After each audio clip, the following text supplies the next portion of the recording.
Hello there. In the second part of lecture series 4 on IAS 40, I will look at subsequent measurement and transfer to and from investment property. On subsequent measurement, IAS 40 investment property, similar with IAS 16, permits an entity a choice of two models. Under IAS 40, however, this is the cost model and the fair value model. If an entity adopts the cost model, investment property is carried at cost less accumulated depreciation and impairment losses, no different than the cost model of IAS 16.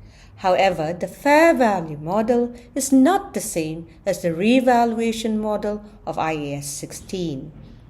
If an entity chooses to adopt the fair value model for its investment property, it's important to note the following.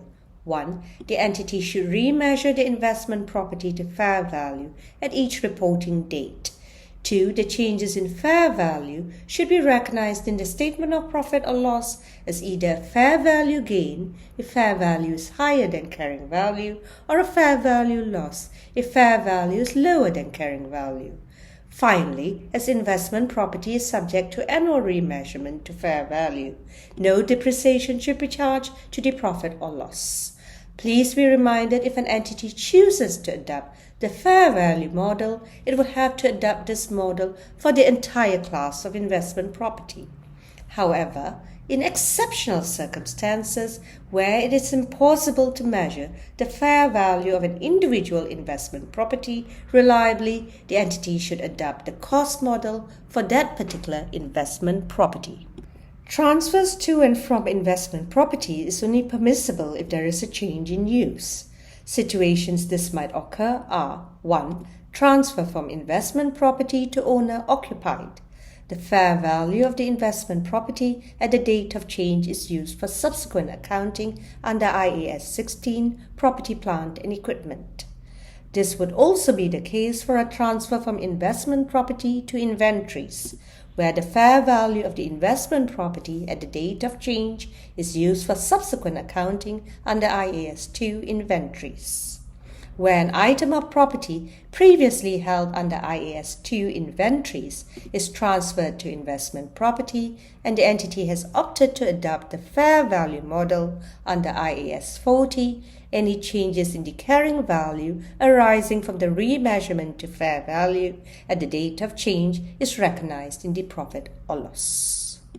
Question: what would be the accounting treatment if an owner-occupied property is transferred to investment property carried at fair value? In this situation, the property that is normally carried at cost less depreciation under IAS 16 would have to be revalued to fair value at the date of change with any revaluation surplus or deficit recognized in accordance with IAS 16.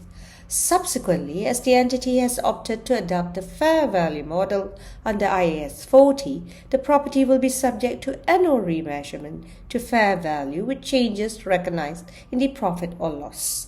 Please be reminded, investment property carried at fair value should not be depreciated. Finally, let's look at derecognition. An investment property should be derecognized on disposal or when the investment property is permanently withdrawn from use and no future economic benefits are expected from its disposal. On derecognition, a gain or loss arising from the difference between the net disposal proceed and the carrying value should be recognized in the profit or loss. This concludes my two-part lecture series on IAS 40 investment property. Here I looked at the following: the possible applicable standards when accounting for properties, situation where properties fall within the scope of IAS 16 and IAS 40, the fair value model of IAS 40, transfer to and from investment property, and finally derecognition of investment property. Coming up in my next lecture series is IAS 23 borrowing cost. Till then, thank you and have a pleasant day.